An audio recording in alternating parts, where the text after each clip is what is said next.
Hello, क्या हाल चाल। चलिए, this is NEET part third of solving. अब यहाँ पे बेसिकली हमें समझना है कि जो हमारा 24 क्वेश्चन है, यहाँ से आज हम ट्राई करेंगे मैक्सिमम से मैक्सिमम क्वेश्चंस कर पाएँ। अब यहाँ 24 क्वेश्चन में लिखा हुआ है two identical point masses P and Q suspended from two separate massless spring constant K1 and K2 representing oscillate vertically if their maximum speed are the same, the ratio of AQ upon AP of the magnitude amplitude AQ of the mass Q to the amplitude AP of the mass P is। ये basically सी चीज़ पूछा है। ये question सीधा सीधा हमको समझ में आ रहा है। ये क्वेश्चन कहाँ से है? एसएचएम से है, और एसएचएम में हमको पता है ये वाला क्वेश्चन कैसे सॉल्व होना। 24 number SHM maximum velocity v is equals to a q a omega. अब फॉर vp एक चीज़ कर लेते हैं, यहाँ पे एक कंडीशन मेंशन है vp is equals to vq है मैक्सिमम स्पीड के लिए। तो ap a q omega q हो जाएगा। ये जस्ट इंटरचेंज करके एडजस्ट कर देते हैं। A Q upon A P omega P upon omega Q. अब एक चीज पता है हमें, एज वी नो,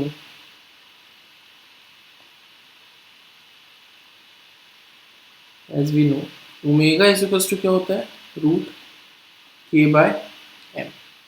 अब जब रूट के बाय एम है यहाँ पे, तो जस्ट उठाओ इस वाले इक्वेशन में, फर्स्ट वाले इक्वेशन में सब्स्टिट्यूट कर दो इसकी वैल्यू। तो K P upon M P dot this one. अब इससे साफ साफ पता चल रहा है, लास्ट लाइन में एक इक्वेशन या एक कॉन्सेप्ट मेंशन था, तो मास अपोजिट पे रखना है और ये आएगा ये है क्या ऑप्शन, पूरा देख लेते हैं।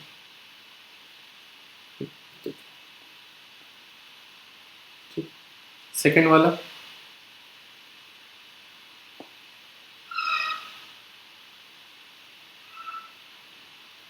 ये एक आउटपुट पे क्वेश्चन है, 25 नंबर। ठीक है, अब ये जो आउटपुट वाला क्वेश्चन है, तो इस वाले क्वेश्चन में अगर हम ध्यान से देखें तो क्या है, गेट बना हुआ है और एक पहला तो नॉर दिख रहा है ए बी। चलो इसको बना के देखते हैं क्या बन रहा है। ठीक है, ये जो गेट है ये कैसा है, इस तरीके से।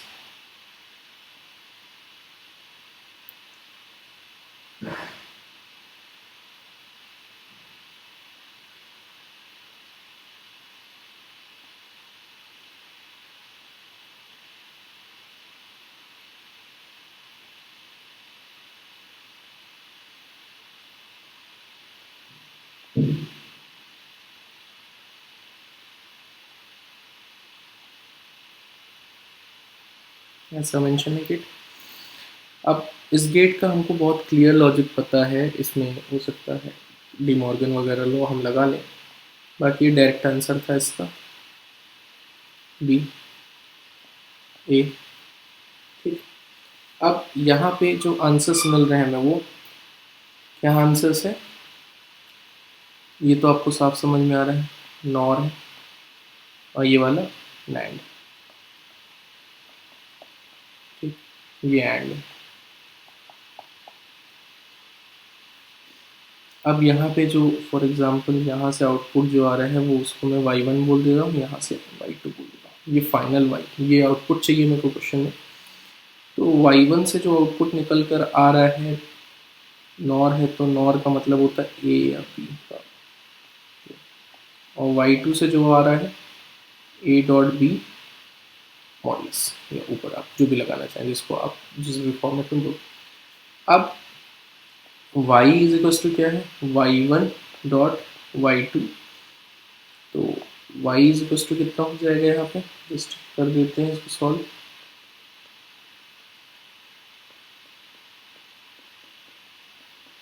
ठीक, तो ये सॉल्व होगा तो ये आपको क्या मिलेगा, a प्लस b और 1 प्लस a, और मॉड पे चल रही होंगी चीज़ें ओवरऑल। तो ये आ जाएगा आपका 1 प्लस a, आपको पता है 1 हो जाना, तो उसकी जगह पे a प्लस b इस तरीके से, और ये आपको पता है प्लस है तो और है, ऊपर मॉड लगा हुआ है तो डेट विल बी नॉट, तो आंसर विल बी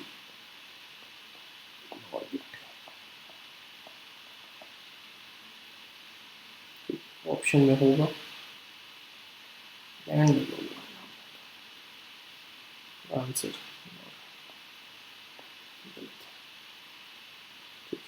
इसके बाद 26 नंबर क्वेश्चन है, oxygen cylinder of volume 30 litre has 18.20 mole of oxygen. After some oxygen is withdrawn from the cylinder, its gauge pressure drops to the 11 atmospheric pressure. At temperature 27 degree, the mass of oxygen withdrawn from the cylinder is nearly equal to. Easy है ये question, सीधा सीधा answer आएगा इसका। और 26 number में ध्यान देते हैं, एक तो पहली चीज़ कुछ मेंशन है, R is equals to 100/12 joule per mole kelvin. ठीक, O2 का एटॉमिक नंबर 16, मास 32 हो जाएगा। 1 ATM की वैल्यू मेंशन है, कितनी है 1.01 into 10⁵ newton per metre pascal. अब नंबर ऑफ मोल लेफ्ट,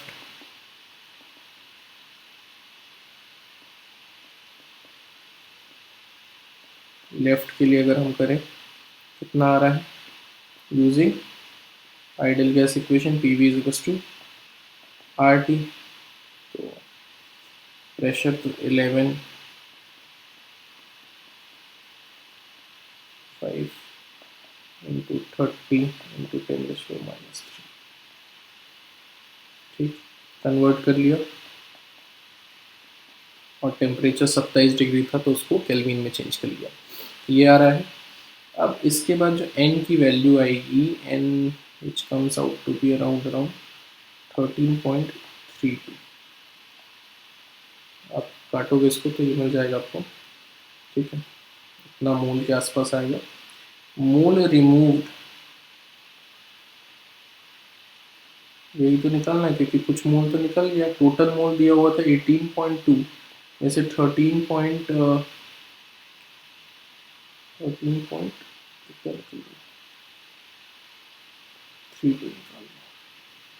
ये आ जाएगा आपका 4.86 मोल।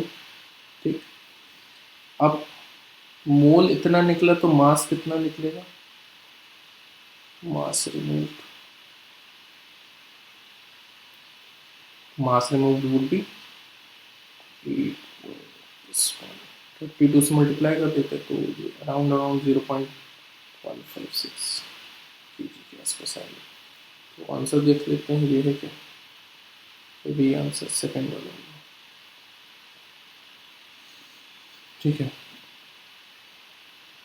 इसमें कुछ जगहों पे जो गलती हो रही है बच्चे जो ले रहे हैं, हो सकता है 12 अगर आप प्रेशर की वैल्यू जो अगर आप ले लें तो 12 जब प्रेशर की वैल्यू आएगी 12 इंटू 1.01 तब जाकर ये 0.116 आएगा। तो ये एक क्वेश्चन था जिसके आंसर्स आपको हो सकता है कई वेबसाइट्स पे कुछ अलग मिले कुछ अलग मिले, बट यहाँ क्लियरली मेंशन्ड है कि 11 एटमॉस्फेरिक प्रेशर, तो 12 कैसे हो सकता है कुछ वेबसाइट्स पे मेंशन नहीं हुआ। चलिए, इसके बाद in a certain camera combination of the 4 similar convex lens arranged axially in contact then the power of combination. यहाँ एक सिंपल सी चीज़ है, आपको कंपेयर करना है पावर ऑफ कॉम्बिनेशन क्या होता है। एक power of combination and the total magnification है। ठीक है, ये बेसिक सी चीज़ कंपेयर करनी है। अब देख लेते हैं आ जाइए 27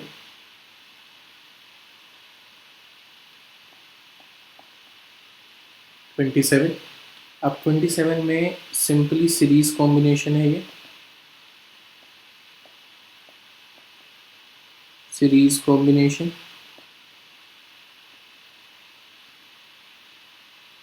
ठीक, अब P इफेक्टिव तो हमको पता है क्या होता है, P1 plus P2 plus P3 plus P4, ये कितना हो जाएगा 4P। और मैग्निफिकेशन M इफेक्टिव, मैग्निफिकेशन हमेशा मल्टीप्लाई होता है, तो ये कितना आ जाएगा आपका, और सब M है तो M टू द पावर 4, तो ये दोनों आंसर होने चाहिए। 4P and first 4P and M to the power 4। ठीक है, इसके बाद 28 number, two gases A and B are filled at the same pressure in separate cylinder with movable piston of radius RA and RB respectively. On moving or supplying an equal amount of heat to the both system reversibly under the constant pressure, the piston of gas A and B are displaced by 16 centimeter and 9 centimeter respectively. If the change in internal energy is same, then the ratio between, अच्छा direct question है ये वाला भी।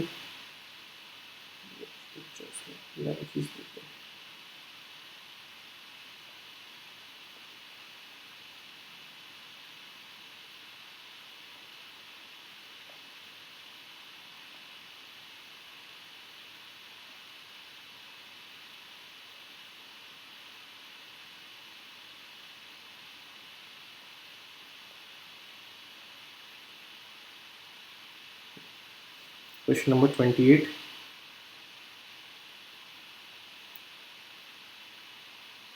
अब इसमें 28 में basically हमें जो यूज करना है that is first law of equation.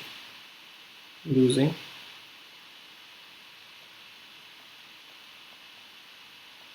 First law of equation, जो मैं बात कर रहा हूँ वो किसकी होगी, थर्मोडायनेमिक्स की।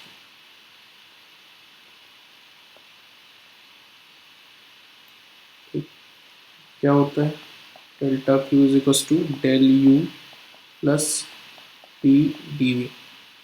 अब delta Q same amount same है, डेल्टा यू भी बोल दिया गया है सेम है, तो ऑब्वियस सी बात है कि वर्क डन ए का equal to work done B के बराबर हो जाएगा।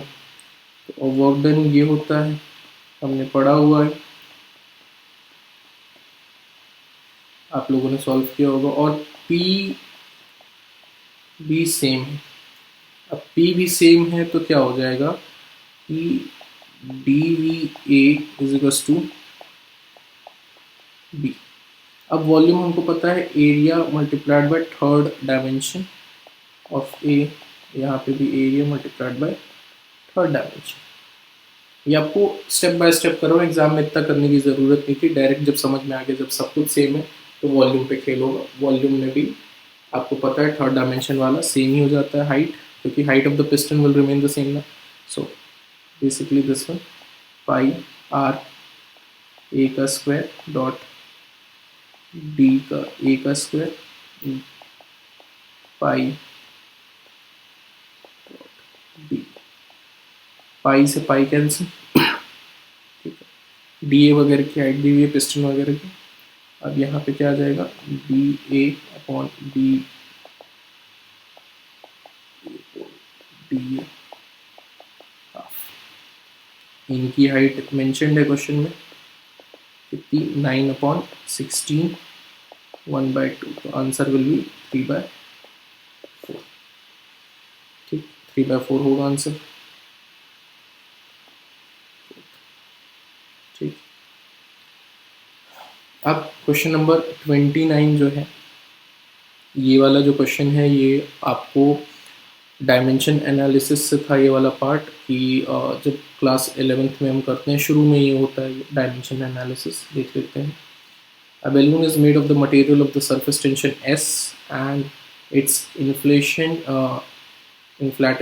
outlet from the gas it filled in has a small area A. It filled with the gas of density rho and takes a spherical surface of radius r. When the gas is allowed to flow freely out 6f in it, its radius r changes from r to 0 in time t. If its speed this one coming out from this one, और आपको एक equation दी हुई है, आइए देख लेते हैं equation क्या है। 29 इक्वेशन है t directly proportional to s alpha a beta rho gamma और r डेल्टा। ये अब ये जो दिया हुआ है यहाँ पे, ये चीज़ हमें साफ साफ आ रही है समझ में। और चलिए करके देखते हैं। डायमेंशन एनालिसिस लगेगा यूजिंग डायमेंशन एनालिसिस। ठीक, इसमें टी की जगह पे क्या रख देते हैं,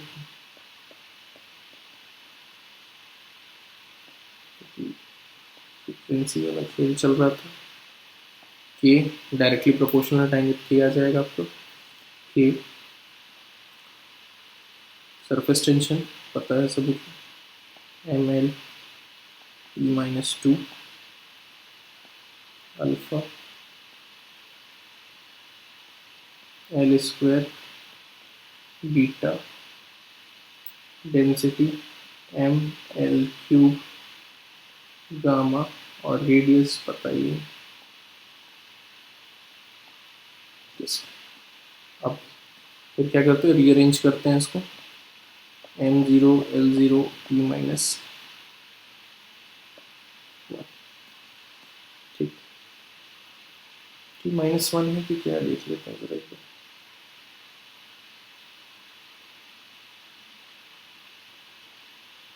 t बस t, ठीक है,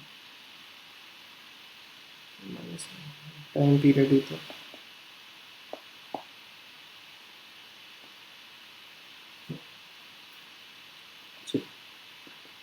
रीअरेंजमेंट करना शुरू करते हैं कि m एक जगह पे यहाँ दिख रहा है, दूसरी जगह गामा में दिख रहा है, तो अल्फा प्लस गामा।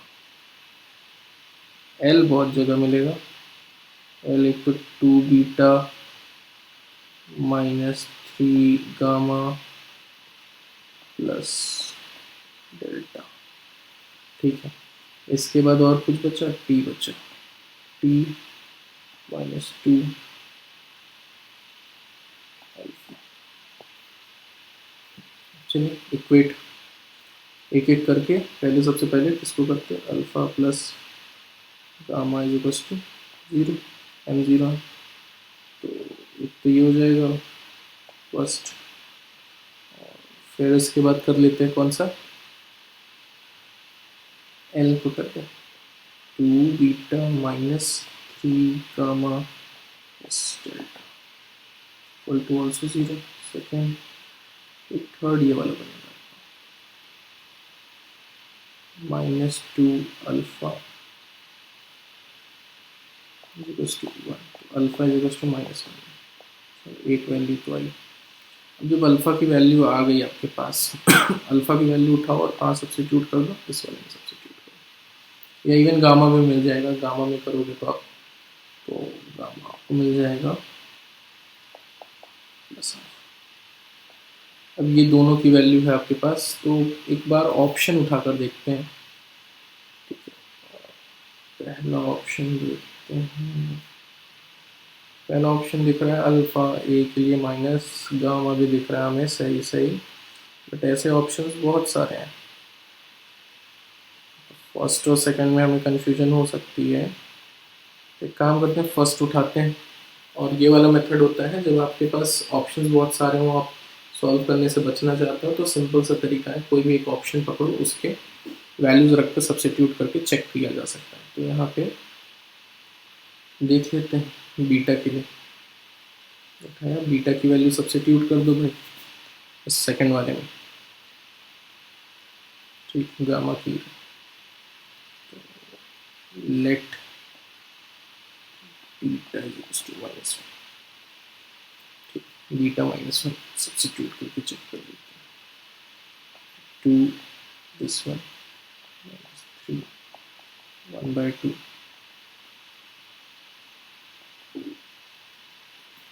ठीक, बीटा अगर -1 हो जाएगा तो क्या आ जाएगा, -1 -3/2 plus delta is equals to 0। Delta is equals to कितना मिल जाएगा, 7/, मिल रहा है किसी में ऐसा कुछ आंसर? फर्स्ट, ठीक। तो क्वेश्चंस डिफिकल्ट नहीं थे, कुछ चीज़ें ऐसी आ गई थी जो नहीं, अनएक्सपेक्टेड था, वो वाला पार्ट आ गया, तो उस वजह से हो सकता है ये लग रहा होगा आपको कि डिफिकल्ट है या जो, बट ठीक है, उस टाइम करंट सिनेरियो पे तो प्रॉब्लम थी। 30 पे देखते हैं। 30 वाला जो क्वेश्चन है आपका, वो थोड़ा सा मतलब लगेगा डिफिकल्ट सा।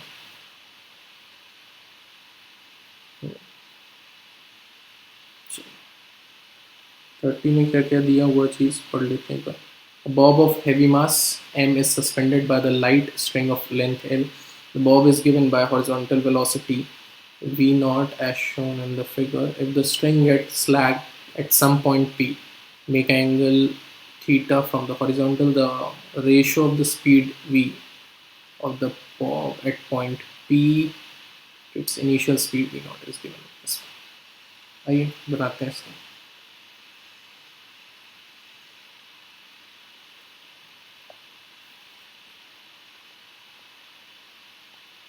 30, इस वाले में एक सर्कल है हमारे पास, ठीक, सेंटर,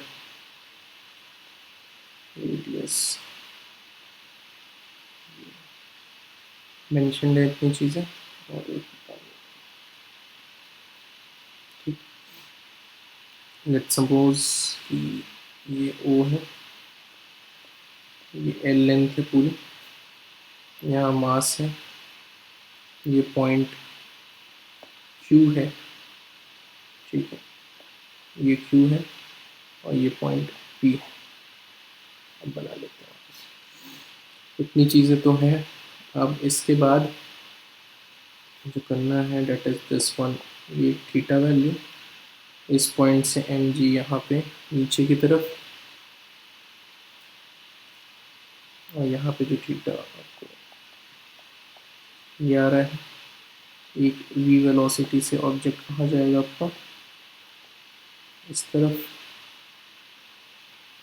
ये वाला आर्म आपका हो जाएगा that is M G sine theta, ठीक। इतनी चीज़ें तो क्लियर हो गई। अब चलिए सॉल्व करके देख लेते हैं। At point P, point P पे देख लेते हैं, M G sine theta is equals to centripetal वाला फोर्स, ठीक। बाय कंजर्वेशन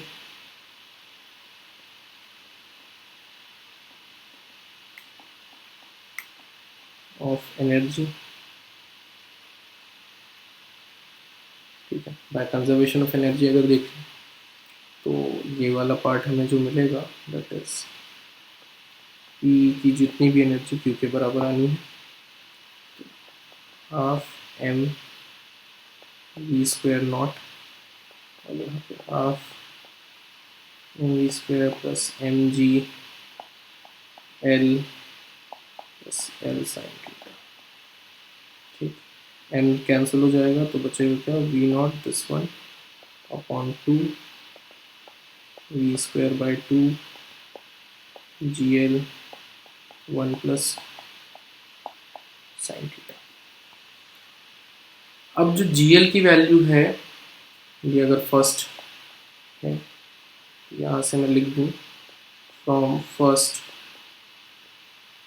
लेट्स सपोज कि M G sine theta is equal to कितना दिया हुआ है, M V square upon L, M cancel, तो जी एल की वैल्यू क्या आ जाएगी, V square upon sine theta, और ये वैल्यू मैं उठाकर यहाँ पे सब्स्टिट्यूट कर देता हूँ।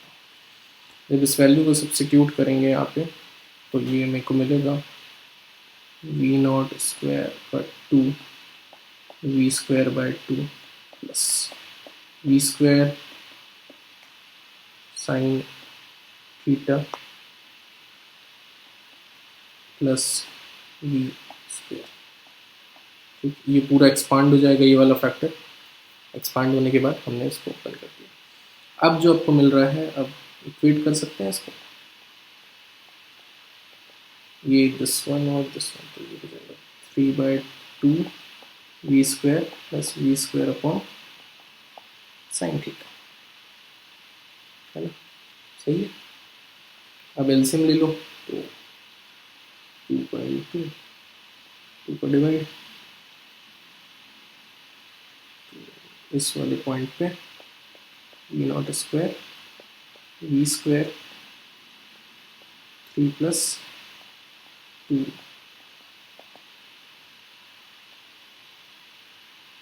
और क्या रेशियो निकालना था, वी अपॉन वी नॉट, तो इसका कर दो sine theta 3 sign theta plus 2 और ये हाफ, ये फाइनल एक्सप्रेशन आएगा, ये रेशियो का पूरा गया। ये एक्सप्रेशन मिल रहा है क्या, डी वाई मिल रहा। इसका फर्स्ट ऑप्शन भी आ सकता है, जब आप मैंने जो यहाँ पे लिया है L plus L sine theta, वहाँ पे कॉस अगर आप यूज़ करोगे तो हो सकता है वो ऑप्शन मिल जाए। ठीक है, इसके बाद क्वेश्चन नंबर 31 परसेंटेज एरर का था, जो कि आई थिंक एनसीईआरटी में मेंशन नहीं है वो पार्ट, बट पढ़ाया जाता है। A physical quantity P is related to 4 observation A B C D, this one, और ये डायरेक्ट एनसीईआरटी का क्वेश्चन है, एक टाइम पे था, अब वो एरर वाला पार्ट ही हट गया तो कोई बात नहीं। और ये प्रोपेगेशन ऑफ एरर से है when powers are raised on the functions. तो इसमें 31 में कर लेते हैं ज़रा, इजी है ये, छोटा भी है, तुरंत होगा। तो ई की वैल्यू दी हुई है A cube B square C under root this. ठीक, अब यहाँ पे परसेंटेज मेंशन है 1%, 3%, 2% और 4%, ये 4% है। चलो बना दो इसका,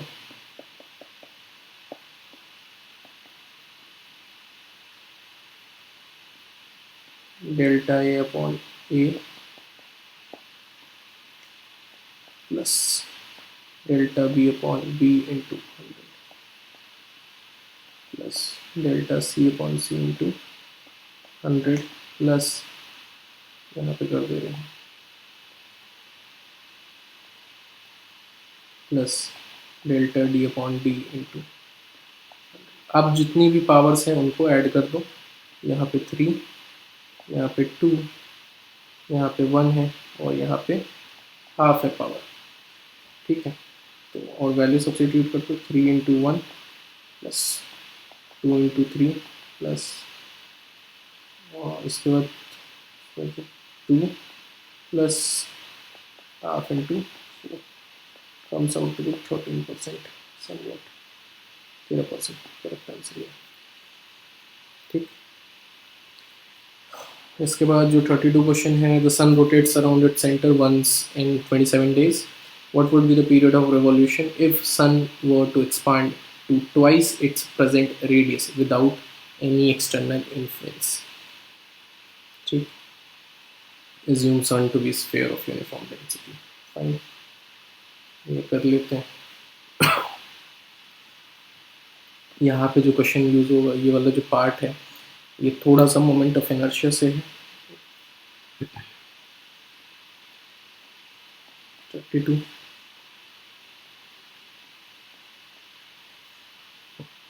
अब सन टू बी सॉलिड स्फीयर बोला गया है कंसीडर करने के लिए। अब सॉलिड स्फीयर का मोमेंट ऑफ इनर्शिया कितना होता है, 2/5 m r², और रोटेशन के लिए जो स्पीड होगी डेट इज वो सेम बताई गई है ना, रोटेशन वाली जो स्पीड बताई गई है वो सेम बताई गई है। तो यहाँ पे क्या कर सकते हैं, लगा दो फॉर्मूला, 2/5 m2r, ट्वाइस वाला बोला गया है, और ओमेगा की जगह पे T dash equal to 2/5 m r² multiplied by 2 pi upon, कुछ कट रहा होगा मेरे ख्याल से,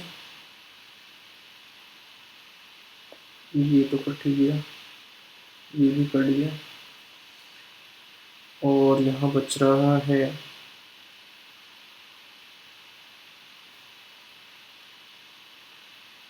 4r² is equals to r², यहाँ पे टी डैश है और यहाँ पे टी है, तो r² से r² भी कट गया, तो 4t is equals to delta T dash, यही निकालना है। और t इज given as 27 days, 4 multiplied by 27, तो टी डैश आ जाएगा आपका 108।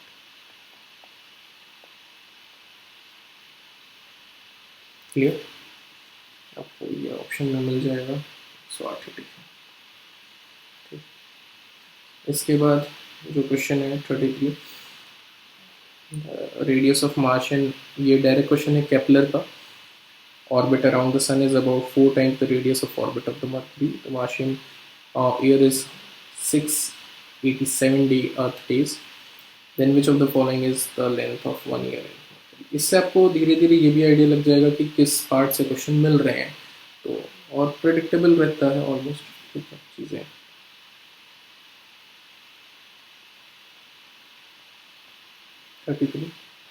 ये किसका है, केपलर्स थर्ड लॉ का है। क्या होता है, r इज t²। अब यहाँ पे ये एक रेशो चल रहा है,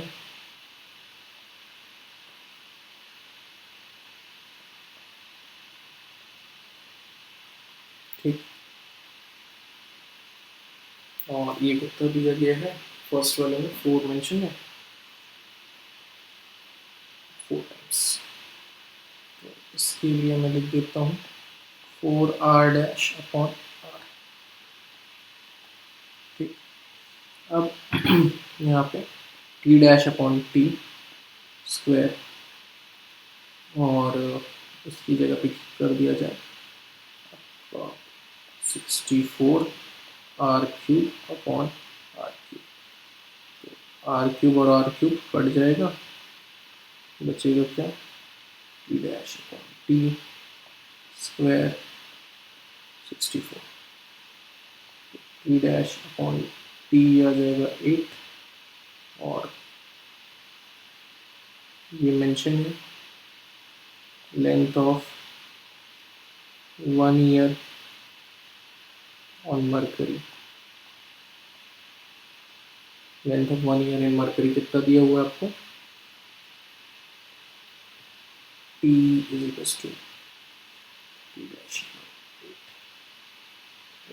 3 ना, ये आ जाएगा आपको नियर अबाउट 85,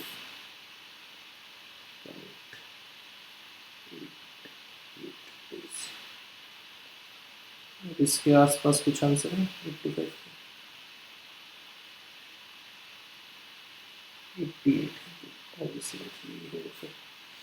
ठीक, हो सकता है कैलकुलेशन में कुछ ऊपर नीचे हो, बाकी तो ऑलमोस्ट सही लग रहा है।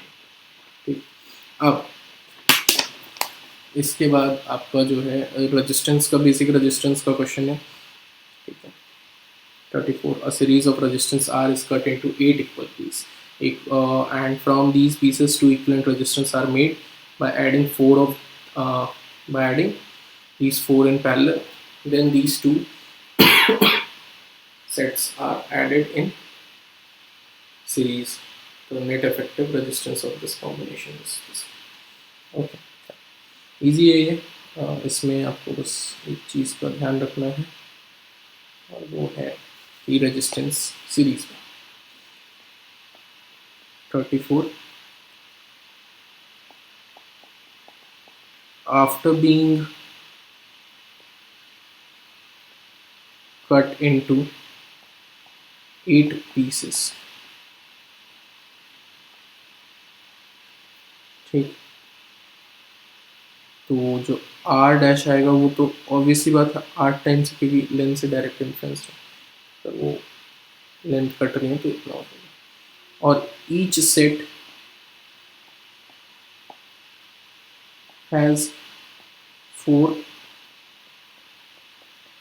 parallel in combination।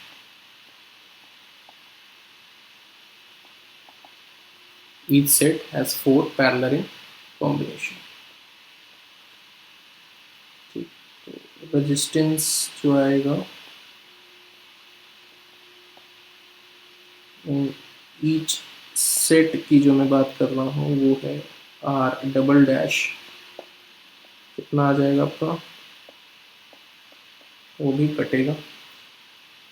ठीक, R डैश दिस वन, तो that comes out to be R by 32। ठीक, और when two sets are connected,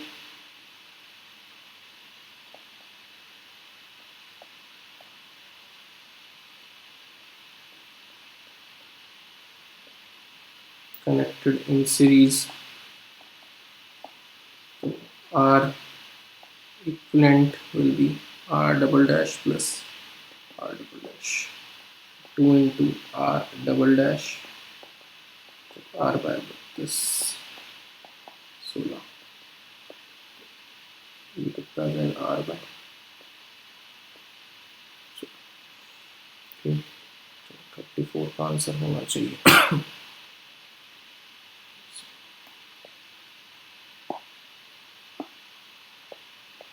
First one, 35th, a photon and an electron mass have the same energy। ठीक है, same energy E, the ratio of lambda photon to the lambda electron of their de Broglie wavelength is this। ठीक है, let's see answer. ठीक है, but देखते हैं क्या आता है इसका।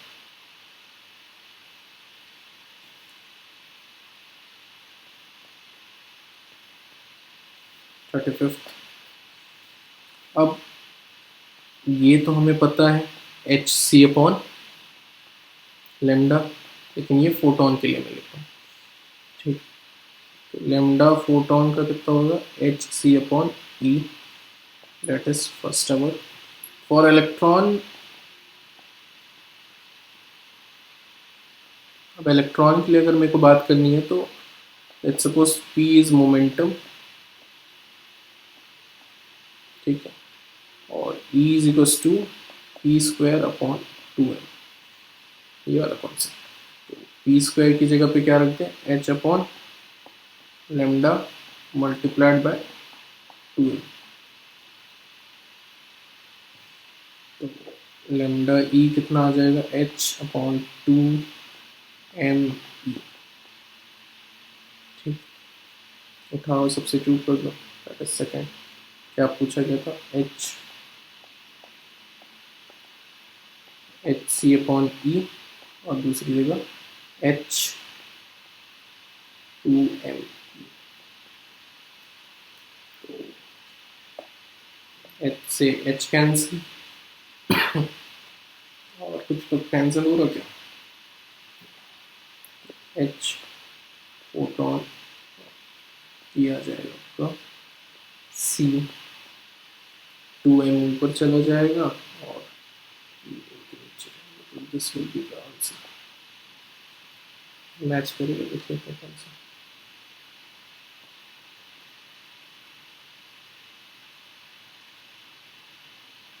इसमें सेकंड मार्क है यार, ये गलत है, फर्स्ट वाला ये इस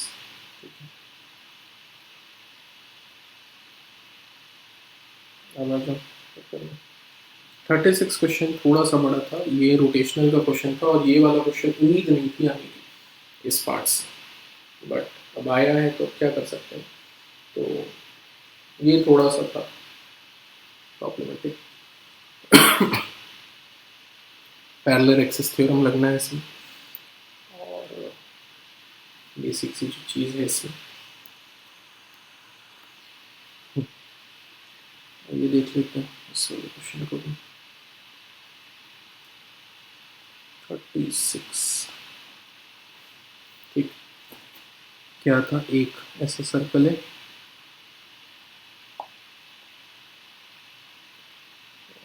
इस तरीके से डिवाइड, दूसरा सर्कल जो है इस तरीके से बना है, ये alpha X Y I dash, और इसी बात है इसमें भी हम कर पाते हैं।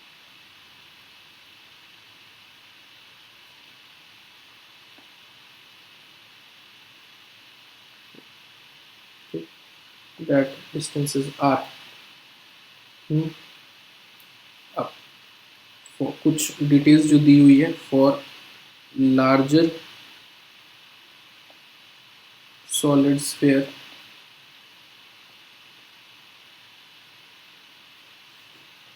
लेकिन ये कहाँ पे काम करना है इसमें, about diameter of Y axis. तो ये v moment of inertia of hole कितना हो जाएगा, 2/5 m अबाउट डायमीटर तो 2r, 8/5 m r स्क्वायर। ठीक, फर्स्ट। अब पूरे जो स्फीयर है density is uniform, density of sphere is uniform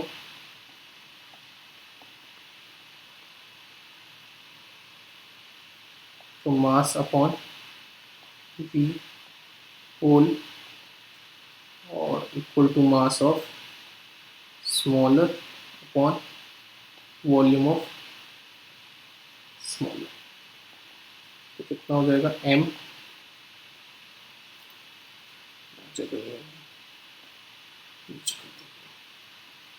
m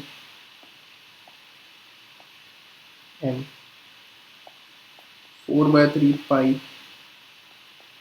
2r cube, यहाँ पे m डैश 4/3, तो यहाँ से m डैश का एक रिलेशन आ जाएगा विच इज m/8। ठीक, यहाँ पे यूजिंग पैरेलल एक्सिस याद है ये theorem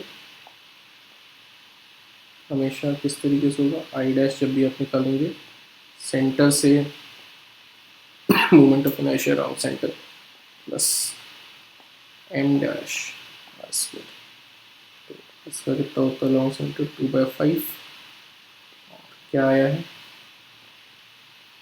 m r square by 8 plus m r square upon 8, so that is something about 7/40 m r square.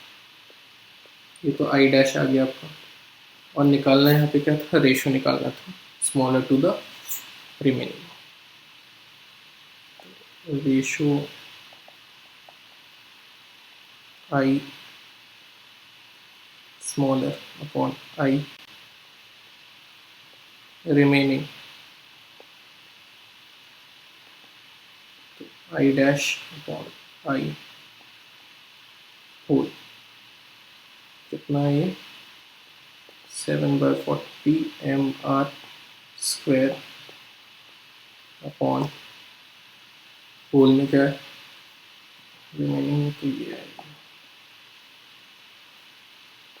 8/5 जो शुरू में निकाला था माइनस 7/40 mr, तो ये आ जाएगा आपका mr कॉमन लेके काट देंगे, फिर जब सॉल्व करेंगे तो it comes out to be 7/64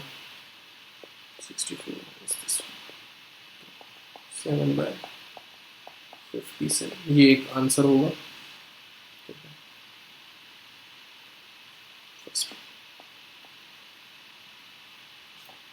clear.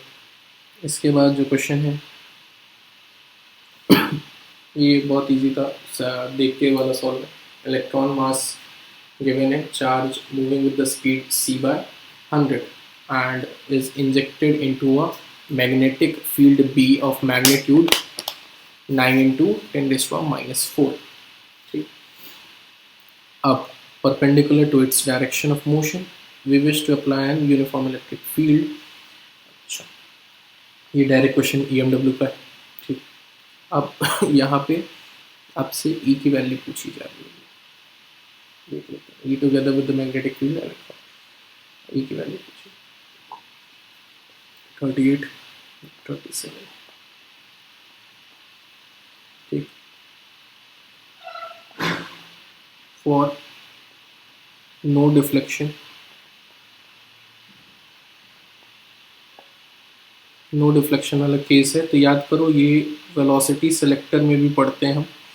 ठीक है, 37 नहीं हुआ ना, 37 वेलोसिटी सेलेक्टर का।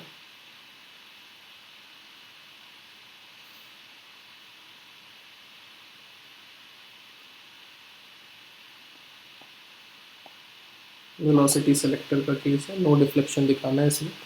वेलोसिटी सेलेक्टर में ये इक्वल होते हैं, याद होगा, मतलब एक इलेक्ट्रॉन है ये, यहाँ पे ऐसा, यहाँ पे ऐसा, और इलेक्ट्रॉन सीधे डिफ्लेक्ट होकर इस तरीके से जाए। अब इस केस में आपका, तो आपको पता है ये क्रॉस फील्ड सेट होती है, मतलब E is perpendicular upon B। आप चाहो तो इसको सॉल्व भी कर सकते हो यहाँ से, E V क्रॉस P। ठीक, यहाँ E V, E negative sign रहेगा बट वो कैंसिल हो जाएगा, तो आप यहाँ से देख लो E कैंसिल हो गया, तो V इज टू, आप देख पाओगे E V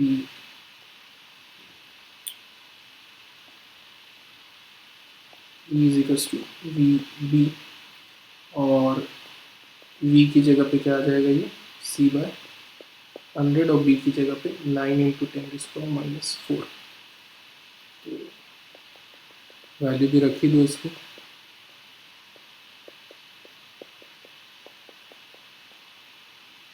कितना 27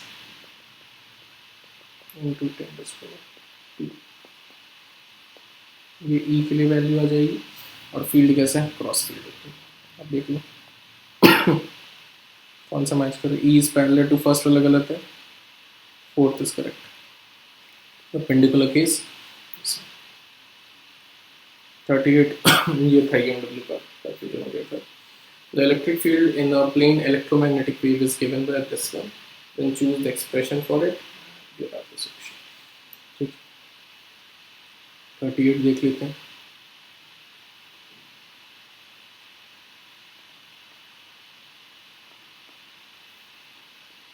आपका EMW से है।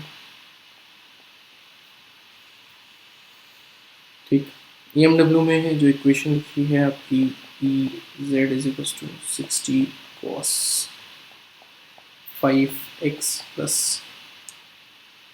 1.5 इंटू 10⁻²। यही है ये इक्वेशन। और हमको पता है ई और ई नॉट इसमें सेम फेज में होंगे, सेम फेज में होंगे और these planes are perpendicular. E and B are perpendicular. For example,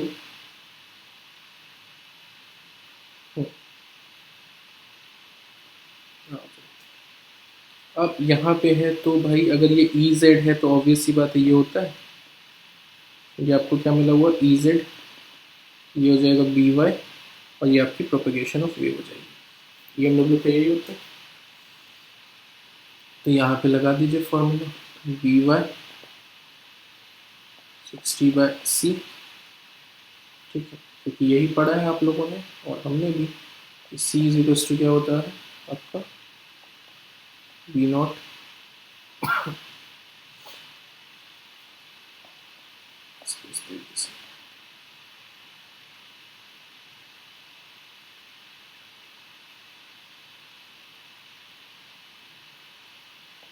E not upon B not is equal to सी।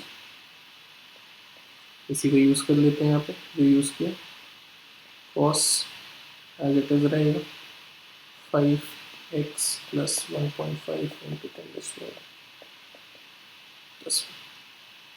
तो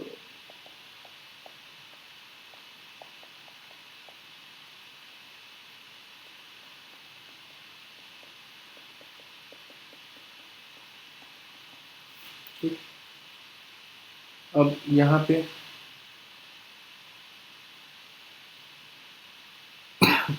सॉल्व करोगे तो 2 इंटू 10⁻⁷ cos, बिल्कुल डायरेक्ट क्वेश्चन बिना कोई तकलीफ के सॉल्व हो जाएगा। ये आएगी वाई की इक्वेशन। तो बी वाई जो होगा यहाँ पे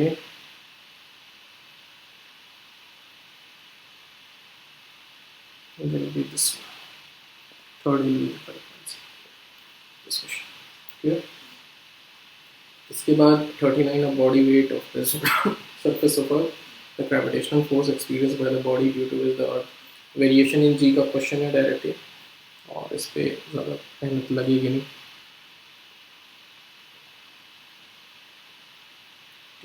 38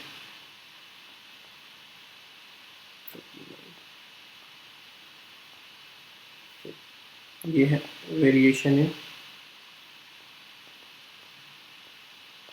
जी। अब वेरिएशन इन जी में अगर आपको देखें तो क्या आएगा एम जी और जी इज इक्वल टू कितना G M upon R square और जी डैश जो एक हाइट पे हम बात करते हैं वो कितना G M upon R plus H का होल स्क्वायर। वेट निकालना है M G dash M G V dash upon G, इसकी जगह पे R square upon R plus, direct पढ़ते हैं। आपको पता है h is equal to r/3 करना है, क्वेश्चन में पूछा गया ये, तो उठाओ रख दो फॉर्मूले में इस वाले में R square R plus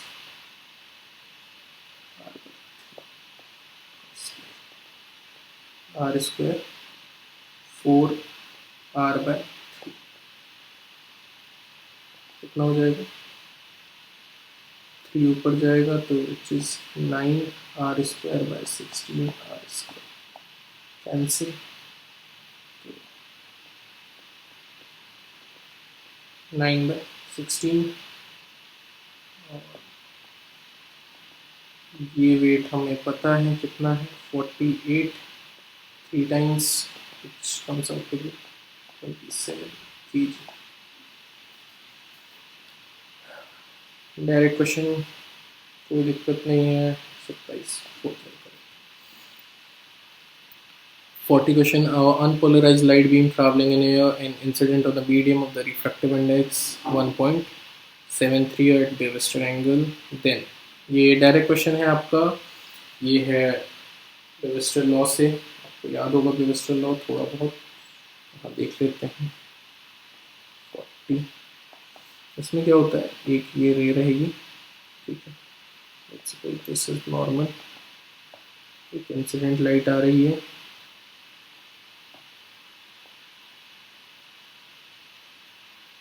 incident light अब यहाँ से कुछ अंदर जाएगी ट्रांसमिटेड, जो कि पार्शियली पोलराइज होती है, और ये वाला हिस्सा, इनके बीच का एंगल 90 डिग्री, याद है, ये है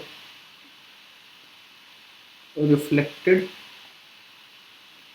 ठीक है, विच इज कंप्लीटली पोलराइज्ड, और ये है ट्रांसमिटेड।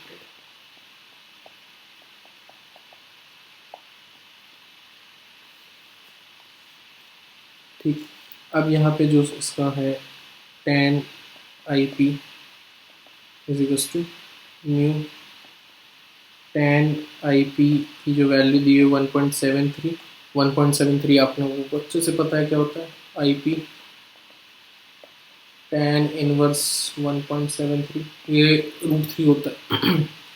ठीक है, अब √3 है तो tan √3 की वैल्यू कितनी होती है, 60 होती है, तो यहाँ पे आपका जो IP या थीटा जो भी है, आप 60 डिग्री हो जाएगा। ये पूछा था क्वेश्चन में मेरे से 60 डिग्री, और देखते हैं answer. Reflected light is completely polarized and angle of reflection is close to this one. Both reflected and transmitted light are with angle of reflection of close to 60 and this one.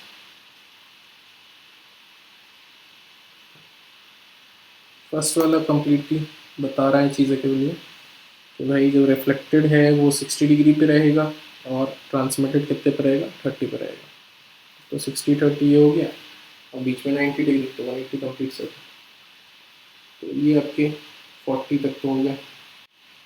Okay, that's all for the day, और next जो भी part है वो हम करते हैं।